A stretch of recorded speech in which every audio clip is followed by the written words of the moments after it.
أكبر. السلام عليكم ورحمة الله وبركاته.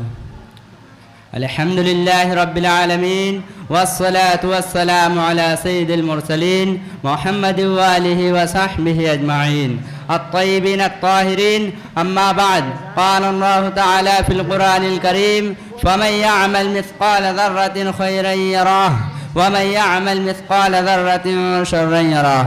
آج نہ مسجد ہے نہ میں ہے نہ میں خانہ ہے، کہ آج نہ مسجد ہے نہ میں ہے نہ میں خانہ ہے، آج بدلا ہوا میں خانوں کا میں خانہ ہے. یک بیک بدلی زمانے نے کروٹ کیسی، کہ یک بیک بدلی زمانے نے کروٹ کیسی، جس طرف دیکھیے ویرانہ ہی ویرانہ ہے. محترم حضرات سامعین اکرام، میں نے ایک آیت کریمہ تلاوت کی ہے. یہ آیت سورہ زلزال کی ہے. اس کے بارے میں کہ سورت کو پڑھ کر آدمی کا کلیجہ دہل جاتا ہے، خوف و ہراس و سرائے سیم کی انسان پر طاری ہو جاتی ہے. اس صورت میں قیامت کے بھیانک منظر کا تذکرہ کیا گیا ہے کہ جب زمین میں بھوچال آ جائے گا، زمین اپنے اندر کے پوشیدہ دفینوں کو باہر نکال پھینکے گی. اس وقت انسان بڑی پریشانی حواس باختنگی کے عالم میں اپنے ہوش و حواس کو بیٹھے گا.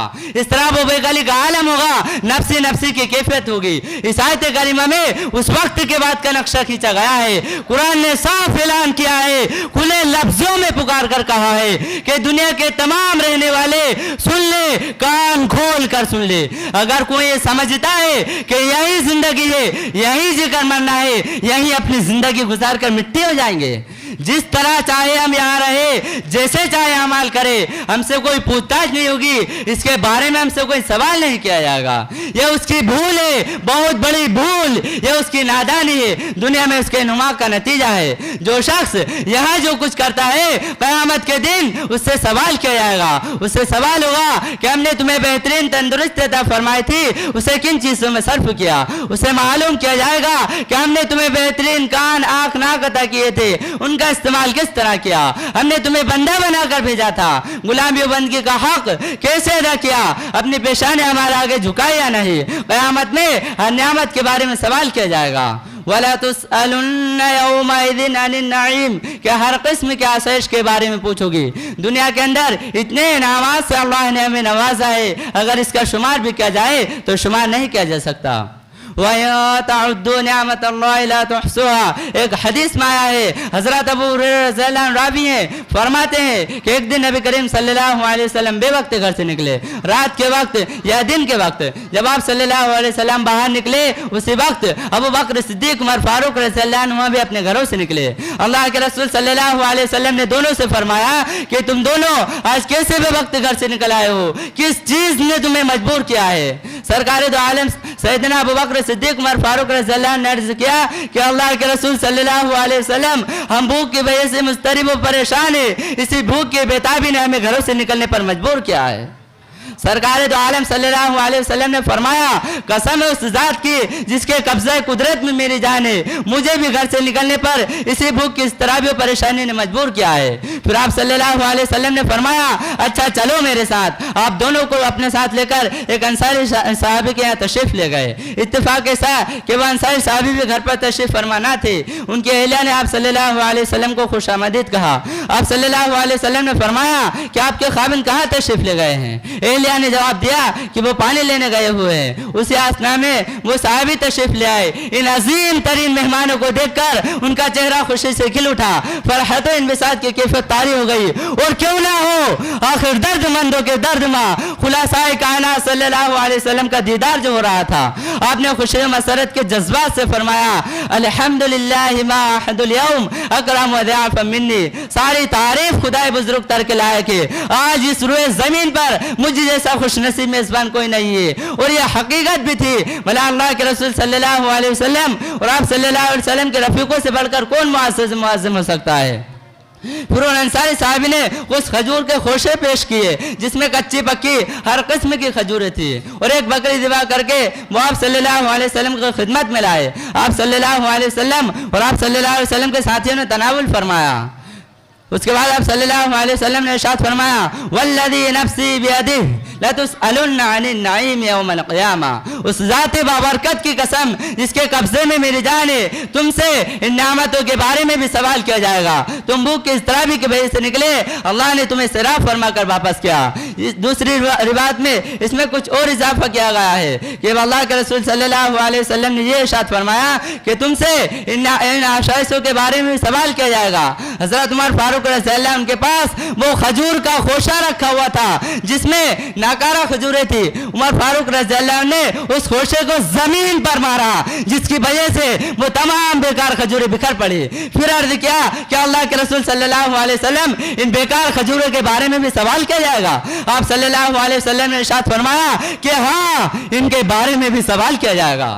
حضرات، سوچنے کا مقام ہے، غور و فکر کی ضرورت ہے کہ ادنا سے ادنا چیز کے بارے میں ہم سے سوال کیا جائے گا، اور قیامت کے دن ہر نعمت کے بارے میں اللہ تعالیٰ ہم سے پوچھیں گے۔ جو تلذذ اور مزیدار کھانا کھایا جاتا ہے اس کے بارے میں بھی سوال کیا جائے گا۔ قسم قسم کے مشروبات جو انسان کو فرحت بخشتے ہیں ان کا بھی حساب ہوگا، اور اس وقت ظلم بھی نہ کیا جائے گا۔ خدا تعالیٰ فرمائیں گے کہ آج ہم کسی پر ظلم نہیں کریں گے، کسی کے ساتھ زیادتی نہیں ہوگی۔ اليوم تجزا كل نفس بما كسبت لا ظلم اليوم ان اللہ سریع الحساب، کہ آج تو صرف کیے کا بدلہ ملے گا، جیسا کسی نے بویا ہوگا ویسا ہی کاٹے گا۔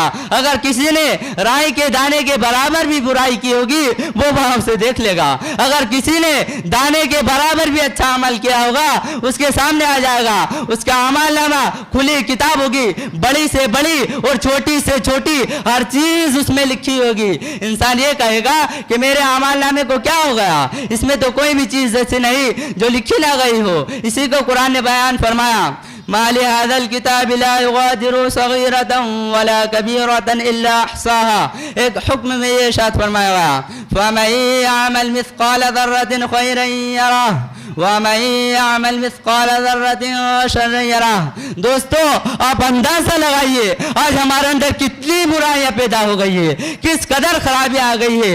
کوئی لمحہ ایسا نہیں جس میں ہم سے برائیاں سرزد نہ ہوتی ہو۔ ہم خدا کے سامنے جھکنے کے بجائے بندوں کے آگے جھکنے لگے ہیں۔ ہم خدا کی طاقت و قدرت پر بھروسہ کرنے کے بجائے طاغوتی اور شیطانی طاقتوں پر بھروسہ کرنے لگے ہیں، اور بے محابہ برائیوں پر برائیاں، برائیوں پر برائیاں کرتے چلے جاتے ہیں۔ نہ آخرت کا خوف ہے، نہ حساب و کتاب کی فکر، حشر کی رسوائی کا ڈر ہے، نہ قیامت کے ہولناک مناظر کی پرواہ، اور نہ ہی اللہ کے سامنے کھڑے ہونے پر غور۔ اسی دنیا کے پیچھے بری طرح پڑے ہیں جس کے بارے میں اللہ کے رسول صلی اللہ علیہ وسلم نے ارشاد فرمایا، الدنیا عجیفۃ وطالبها کلاب، کہ یہ دنیا مردار ہے اور بری طرح اس کے پیچھے پڑنے والے، اپنے خواہشات کو تج کرنے والے، اسی کو حقیقی عیش اور آبادی زندگی تصور کرنے والے کتے ہیں۔ اسی کے بارے میں فرمایا، الدنیا مزرعۃ الآخرہ، کہ یہ دنیا آخرت کی کھیتی ہے۔ اگر اس دنیا کی کوئی حقیقت ہوتی ایک مچھر کے پر کے برابر بھی اس کی قیمت ہوتی، اس میں کھیر ہوتی، تو دنیا و آخرت کے تاجدار سرکار دو عالم صلی اللہ علیہ وسلم اس سے اتنی روئے گردانی نہ کرتے، اس سے اتنی بے اعتنائی نہ برتتے۔ آج ہم دیکھتے ہیں جب موت کی پرزور آندھی بڑے بڑے طوفانی بنگلوں، قداور شخصیتوں، مالداروں، وزیروں اور خوبصورت محلات رکھنے والے انسانوں سے ٹکراتی ہے تو ان کی ساری بہترین عمارت، چاندی جیسے دانت، کڑیل، جوانی سب خاک میں مل جاتا ہے۔ پھر اپنی ساری زندگی کا حساب دینا پڑتا ہے، ایک ایک پل کے بارے میں جواب دہ ہونا پڑتا ہے۔ تو حضرات، پھر کیوں نہ ہم بیدار ہو جائے، کیوں اپنے اعمال کا محاسبہ کرنے والے نہ بنے، دن بھر میں ہم نے جو کیا ہے اس پر غور کیوں نہ کرے، ظلم و ستم سے باز کیوں نہ ہے، چوری، غیبت، اتہام، فرائض و واجبات قطر کرنا کیوں نہ چھوڑے۔ خدا کی طاقت ہی سب سے بڑی طاقت ہے، کیوں تصور نہ کرے۔ آج سب سے ضروری چیز یہ ہے کہ آدمی اپنا محاسبہ کرے، اپنے گریبان میں جھانک کر دیکھے، رات کو سوتے وقت اپنے دماغ پر زور ڈالے کہ آج مجھ سے کسی کی دل آزاری تو نہیں ہوئی ہے، اور یہ آیت یاد رکھے، فَمَن يَعْمَلْ مِثْقَالَ ذَرَّةٍ خَيْرًا يَرَهُ وَمَن يَعْمَلْ مِثْقَالَ ذَرَّةٍ شَرًّا يَرَهُ۔ اللہ تعالیٰ ہمیں اس کی توفیق دے کہ ہم اپنی زندگی میں ہر وقت اپنے اعمال کا محاسبہ کرنے والے بن جائے۔ وآخر دعوانا الحمد للہ رب العالمین۔ السلام علیکم۔